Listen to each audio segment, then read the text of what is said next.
Hey, what's good YouTube? It is the one and only Fourth and Goal. I'm back again with another video.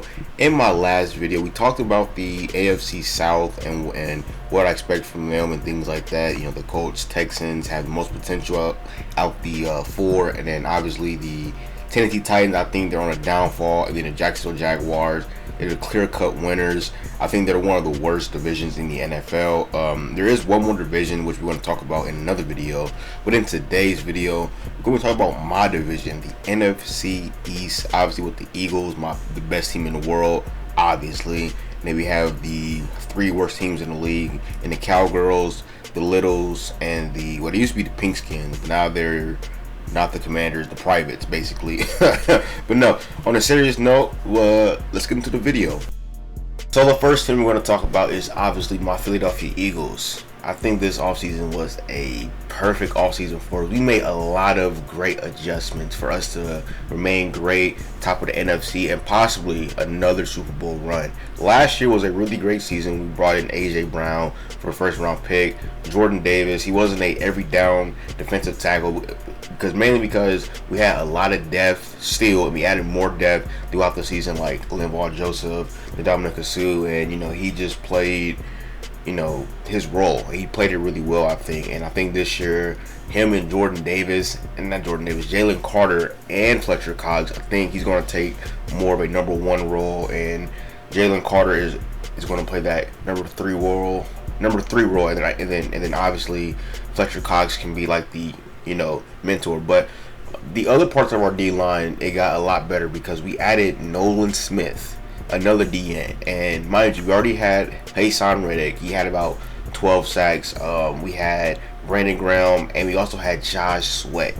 And adding Nolan Smith, man, it's adding more depth to our defensive line. If somebody gets hurt, it's no problem because we have a lot of depth.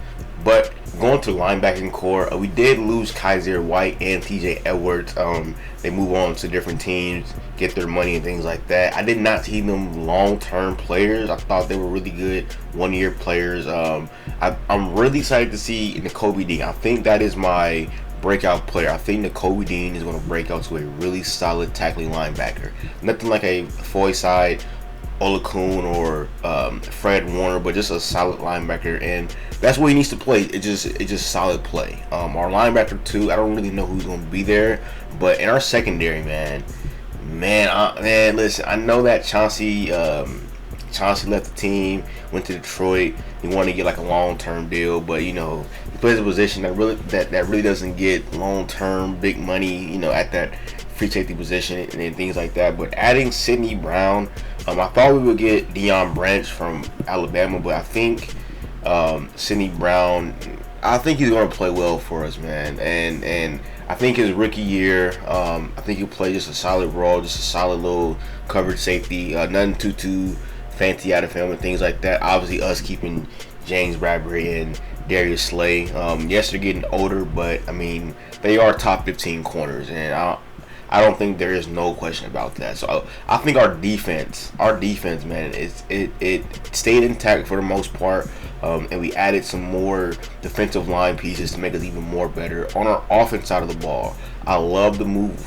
That we move off of Miles Sanders. I'm not a guy that likes to pay running backs big money because they're the most easiest position to get hurt, fall off a cliff really bad, and I just wasn't a fan of paying running backs long-term money.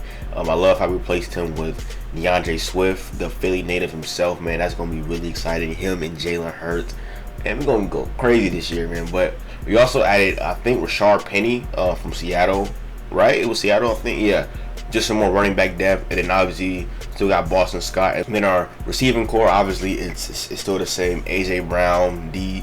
Smitty, Quez Watkins, and we did add somebody else from the Falcons. He was a speedy guy.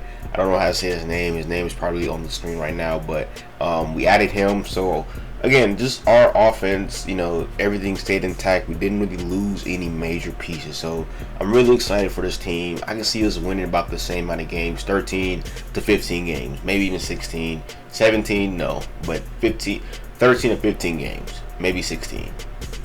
But that's pretty much enough about the Eagles. I could be here all day just raving about the Eagles and how good we gonna do, things like that. Obviously, we can't have injuries. Things cannot mesh and things like that. We did lose our offensive coordinator to the Cardinals, so again, football is a very, very interesting and fun game. High hopes, and then next thing you know, you go 1-16. So hey, but the next team we're going to talk about are the New York Giants. The New York Giants, they made some really good signings in my eyes, but at the same time, they lost some pieces. One of them being Julian Love and Nick Gates. Losing them to, obviously, Julian Love being the safety. He's going to add a lot of value to Seattle and their secondary. Like, Seattle secondary is looking really nice. But Nick Gates, them losing their guard, him getting pretty decent amount of money to go to Washington. I'm only guessing that he was a good player. So, but them bringing in Bobby Oriki from the Colts, adding to the linebacking core, I love that move so much. And really not on a long, like, expensive deal. He's getting paid about $40 million in 4 years.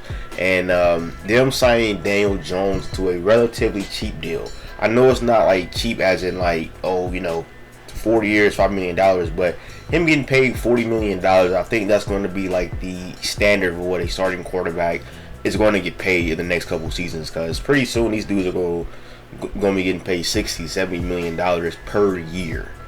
Yeah, per year. And I think the Giants locked him in for a couple seasons and not really bring him in for a expensive deal. I think that was a really, really good move. Them not signing Saquon Barkley to a super expensive deal long term was also a massive W in my eyes. Because again, just for running backs, I'm just not a fan of signing them to a long term expensive deal and they get hurt and you really can't move their contract because no other team wants them. So that's just me. But them bringing in also Paris Campbell, a nice speedy guy from the Colts, them retaining back Darius Slayton, and them getting in Jamison Crowder, just adding more depth to their receiving core for Daniel Jones. Yes, it's not the best, but it's better than teams like the Titans, teams like the Packers, and teams like that, like teams that just suck. I think this receiving core can compete. And just like we did in the last video, I asked another friend of mine about the Giants and where does he see them placing the season, like breakout players and things like that. And as you can see right here, he says with the signings he got, or that they got, he feels like they'll be better than last year. He's hoping for another playoff run, which I think they can. I think the NFC East is one of the best divisions in the NFL, and he said they had one of the best red zone defenses, which yes, they did. Teams only scored about 50% of the time, which ranks at number 5 comes to red zone defense. So that is a factual statement. And so yeah, I think the Giants can compete. Will they be better than us? Heavens no. Okay, we're going to 2-0 sweep them. You know what I'm saying? 'Cause the Giants, they're littles. They're little boys out there. But on a serious note, he did say that they'll be about 12-4, which that's what I said, about 10, 11, 12 games. I think that's their range. Really like 11 or 12. He said Isaiah Hodgins, that's his breakout player, a 6'3", big body receiver for Daniel Jones. I can definitely see that because their receiving core, just again, like, it's not the best, but it's not the worst. It definitely has a lot of room for improvement and things like that. So, overall, just again, I think the Giants are our biggest threat. But will they be better than us? Again, heavens no. Maybe that's me being biased, okay? Going to our next team, the Dallas COWGIRLS. Man, the going to the Cowboys, man, it's gonna be really interesting, man, because the thing is, they played so well with Cooper Rush after that got hurt, and once that came back, it's like, a lot of the swagger and a lot of the confidence just sort of went away, and I think their defense is still going to be very elite next year, like with Trevon Diggs, obviously Michael Parsons, DeMarcus Lawrence. They had another guy, two other guys for like 5+ sacks, and with them adding Stephon Gilmore to the secondary with Diggs, and they had, I think their leading interceptions was Daron Bland. Yes, Daron Bland, a really young guy. He had about 5 interceptions. Their defense, like, it's going to get better. But their offense, like, I think Dak is the problem. I thought they would move off of Dak or do something to where they can have like a better backup quarterback. I think Dak is the problem. I think Dak was like top 5, if not top 3, in like interceptions after missing like 4 or 5 games. I just don't like Dak, honestly, and a lot of Cowboys fans can't agree that Dak is not it, player. He ain't it. But moving on, them letting go of Zeke, I think it was time to let go of Zeke. I love the fact that they didn't go out and go overpay for another running back. They got Ronald Jones, which I think Ronald Jones still have some in the tank.